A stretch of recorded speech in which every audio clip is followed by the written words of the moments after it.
Fala pessoal, nesse vídeo aqui eu quero falar com vocês sobre planejamento de capacity. Foi um tema que surgiu numa live que eu fiz com o meu sócio, alguém mandou uma pergunta, pediu para gravar um vídeo sobre isso, então eu vou aproveitar e gravar ele aqui para vocês bem no freestyle mesmo, mas trouxe aqui o quadro branco para me apoiar de alguma forma. Então, quando a gente fala de planejamento de capacity, principalmente para empresas de serviço, né, que tem ali a mão de obra das pessoas como insumo principal para você entregar o que você precisa entregar para os seus clientes, o primeiro ponto que a gente precisa entender é a gente tentar pegar o nosso entregável, aquilo que a gente oferece como serviço para um cliente, e desmembrar essa oferta numa linha do tempo, como se fosse uma linha do tempo mesmo, dessa forma aqui, que eu desenhei para vocês, para que a gente consiga entender quais que são todas as atividades que estão envolvidas ali naquela prestação de serviço que a gente está fazendo. Então, o que a gente... Primeiro ponto, assim, para fazer de exercício, né? Seria a gente desenhar essa linha do tempo. Aqui eu trouxe até uma de exemplo. Então, aqui a gente assinou o contrato com o nosso cliente. A partir do momento da assinatura do contrato, eu vou ter uma agenda de kickoff com esse cliente. E aí, conforme a gente vai colocando, né, esses micro entregáveis que acontecem ao longo da jornada desse cliente com a minha agência ou com a minha empresa de serviço, eu vou colocando quem são as pessoas responsáveis por cada uma dessas etapas. Então, por exemplo, aqui na Call de Kickoff, eu preciso do CS para fazer essa call e do estrategista de conteúdo, né? No caso da minha empresa, que é uma agência de conteúdo para LinkedIn. Depois que eu tenho o kickoff, eu vou ter que fazer o desenho da estratégia de conteúdo desse cliente. E aí, obviamente, eu preciso do estrategista para fazer esse trabalho. E a partir do momento que eu tenho a estratégia definida, eu vou, de fato, produzir os conteúdos. E aí eu entro num ciclo que ele se repete, né? Esse ciclo basicamente é de definição de pauta, que quem faz é o estrategista, design, que quem faz é o designer, copy, que quem faz é a pessoa de redação, aprovação do conteúdo com os clientes, que quem faz é o CS, e agenda quinzenal com esses clientes, que quem faz é o CS também. E aí é um ciclo que ele se repete, né? Cada conteúdo ele envolve em algum nível de esforço e de trabalho essas quatro coisas, né, que é pauta, design, copy e aprovação. Então isso aqui se repete de tempos em tempos. E aí essa aprovação ela pode também me retornar aqui trabalho, né? Então eu vou aprovar, mas eu tenho que mudar alguma coisa em copy, eu vou mudar alguma coisa em design. Então esse é um ciclo aqui contínuo no caso da minha empresa. No caso da sua empresa, se você fizer uma prestação de serviço pontual, você não vai ter isso, né? Você vai ter aqui desde o contrato assinado até a finalização de um projeto ali com o seu cliente. Aqui, no caso, a finalização do meu projeto seria esse cliente dar o churn, né? Que é o que a gente não quer que aconteça no final das contas, mas que pode e vai acontecer. E aí, a partir do momento que você tem esse desenho, você começa a entender quais que são todas as microatividades envolvidas em ter um cliente dentro da sua empresa. Obviamente, se você está faturando aí 10, 20 mil reais, com certeza, cara, boa parte disso aqui é você que vai fazer, mas à medida que você vai crescendo e contratando pessoas para te ajudar, você vai delegando, né, parte desse trabalho. E aí, uma coisa que é importante de você começar a estruturar é uma matriz de responsabilidade dentro da sua empresa. Então, pensa que você fez esse desenho aqui, e aí você agora vai criar uma matriz, onde para cada pessoa, né, aqui você mapeou quais são todas as pessoas necessárias para executar esse trabalho, e aí você vai começar a mapear, pô, o cara de CS, a responsabilidade dele é fazer kickoff, é aprovar conteúdo e é tocar a agenda quinzenal. O estrategista, ele tem que fazer kickoff, ele tem que fazer desenho de estratégia, ele tem que fazer pauta. O designer tem que fazer design. E aí, assim sucessivamente, para todas as pessoas, né? Todas as categorias de pessoas que tem dentro da sua empresa. E aí, a gente entra na questão do dimensionamento, propriamente dito. A melhor maneira da gente dimensionar, maneira mais simples da gente dimensionar capacity em agência ou em empresa de prestação de serviço, seria tendo uma visão de horas. Então, esse cliente ele me contrata 100 horas por mês, ele me paga R$ 100 a hora e eu contrato profissionais ali 100 horas no mês e eu pago R$ 60 a hora para esses profissionais, então minha margem é 40. Ainda tem muita empresa que trabalha dessa forma, mas é bem pouco comum a gente ter atuação desse tipo e não é legal também. Não é bom a médio e longo prazo para o negócio você ficar trabalhando só baseado em hora, porque você ganha pouco diferencial competitivo no final das contas, né? Em tecnologia ainda isso é muito comum para fazer outsourcing de profissionais, mas quando a gente vai para marketing, para contabilidade, até para serviços jurídicos, isso é menos comum de acontecer. E aí tem um sistema que eu gosto de fazer, que é um sistema de pontos. Esse sistema de pontos, ele basicamente ele vai medir o esforço que eu tenho para cada tipo de atividade na minha empresa, e isso você tem que estimar e ganhar clareza com o tempo, né, dessa estimativa. E eu vou ter sempre quantos pontos vale cada microatividade dentro da minha empresa e quantos pontos eu tenho disponível no meu time. Para facilitar, como eu gosto de fazer, eu gosto de pensar que cada hora de trabalho ela equivale a 1 ponto, né? E aí eu tenho 8 pontos por dia, 176 pontos por mês ali, basicamente, né? E é até melhor a gente trabalhar com o sistema de pontos do que com o sistema de horas, porque numa agência ou numa empresa de prestação de serviço, eventualmente você pode ter colaboradores CLT, você pode ter uma galera que você contrata como PJ, mas está ali full time contigo, só que você não pode cobrar o horário dessa galera, senão tu vai tomar processo trabalhista, com certeza. E você pode também trabalhar com freelancers, eventualmente, que você paga esse cara por demanda. Ou você pode ter um serviço de design por assinatura, né? No caso de design é bem comum, que é aquele Creative as a Service. Inclusive a gente tem um cliente lá na empresa que faz isso, né? Que é uma empresa de Creative as a Service, que é outro modelo bem comum.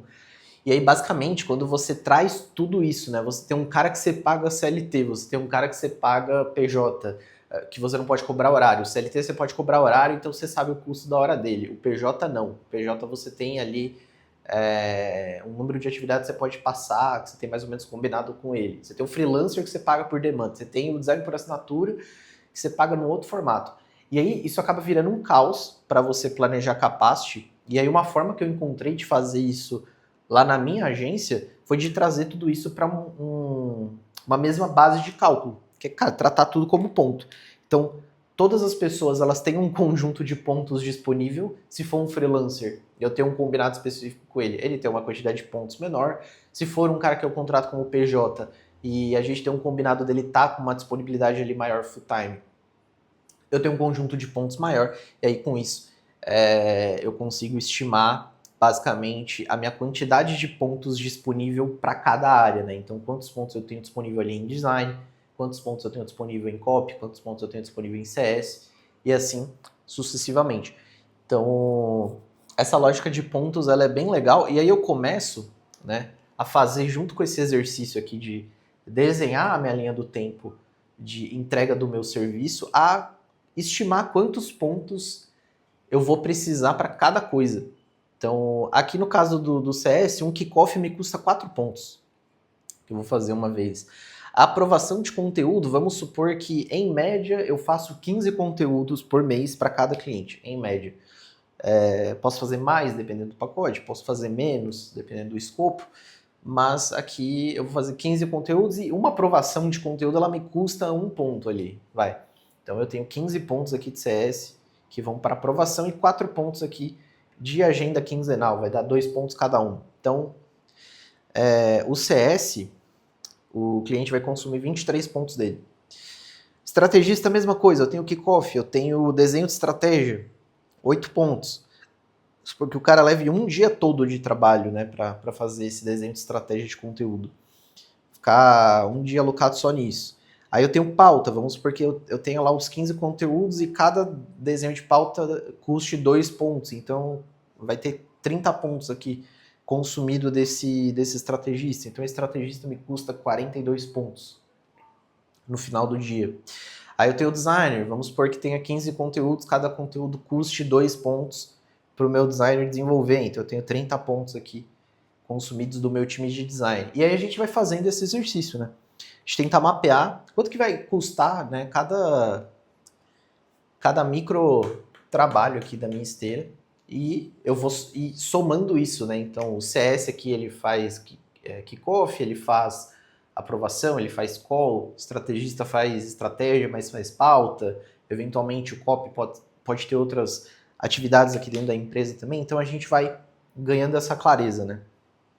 Com essa matriz de responsabilidade, associando todos os pontos aqui. E aí eu vou chegar, né, num consumo por cliente desses pontos, e cada pessoa dentro do meu time, ela vai ter ali o total de pontos que ela tem à disposição para eu utilizar. Então, vamos supor aqui que a gente esteja trabalhando num formato para facilitar a conta, onde cada pessoa ela tenha 170 pontos disponíveis para eu usar aqui. Vamos supor 170 horas de trabalho mensal. Mas aí, cara, se tem o freelancer, ele vai entrar nessa lógica de pontos. Se tem o design por assinatura, entra na lógica de pontos. E aí isso acaba facilitando a nossa vida no cálculo. E aí o que eu começo a fazer? Eu começo a fazer conta aqui e eu descubro que o meu CS ele consegue atender 8 clientes. O meu estrategista ele consegue atender 4 clientes. E o meu designer consegue atender 6 clientes.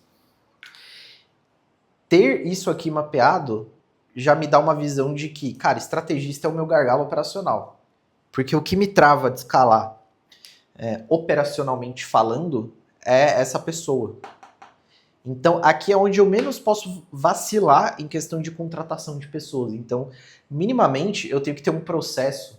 Eventualmente, quando você está maior e já está com uma escala maior de empresa, faturando 150, 200 mil reais por mês aí com a sua agência, cara, você tem que estar ativamente sempre buscando e fazendo entrevista com esse perfil de profissional.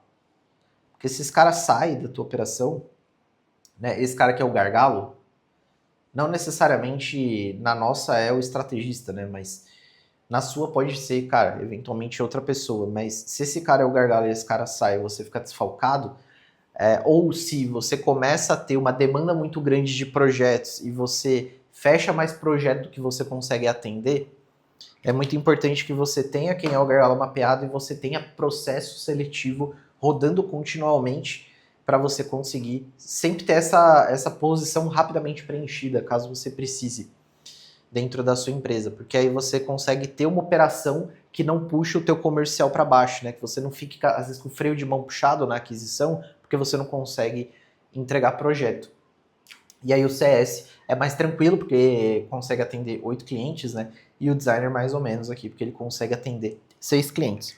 E aí, tendo essa estrutura mapeada, você começa a desenhar como se fossem as suas squads. Então, aqui no meu caso, quem que é o maior gargalo, né? Que consegue atender a menor quantidade de clientes com a quantidade de pontos disponível? Cara, é o estrategista. Então, o estrategista, ele consegue atender 4 clientes. Então, eu vou trabalhar com squadzinhas aqui de 4 clientes, cada um. Então, o estrategista aqui, ele vai atender esses 4, aí eu vou precisar de outro estrategista para atender esses 4 clientes. O CS, né, ele consegue atender esses 8 aqui, ele não precisa de 2 CS. Então, cada CS vai trabalhar aqui compartilhado em como se fossem 2 squads. O designer ele vai conseguir atender praticamente a squad toda e metade de outro squad, né? Então aqui eu vou precisar contratar mais um designer, e esse designer ele vai ficar com capacity folgado. Então, se eu contratar esse designer aqui, eu conseguiria botar mais dois clientes, seria isso? Conseguiria botar mais 4 clientes para dentro com esse designer contratado. Só que aí para botar mais 4 clientes eu precisaria contratar um estrategista e também precisaria contratar mais um CS. Só que esse segundo CS ele ficaria com capacity folgado. Então, tendo essa visibilidade, você consegue mapear, cara, quem que eu preciso contratar? Quem que é mais importante de eu contratar nesse momento? Quando que eu preciso contratar essa pessoa para eu continuar crescendo a minha operação? Será que eu preciso demitir alguém? Será que meu time não está com capacity muito folgado para a quantidade de clientes que eu atendo hoje? Então, construindo esse planejamento de capacity baseado em pontos e fazendo todo esse processo de exercício, você consegue ganhar muito mais clareza para a sua empresa de serviços. Beleza, pessoal? Então, esse vídeo aqui, super rápido, queria passar essa visão de planejamento de capacity para vocês. Espero que tenha ajudado de alguma forma. Se ajudou, se vocês curtiram, deixa um comentário aqui embaixo falando o que vocês acharam do vídeo. E é isso, até mais.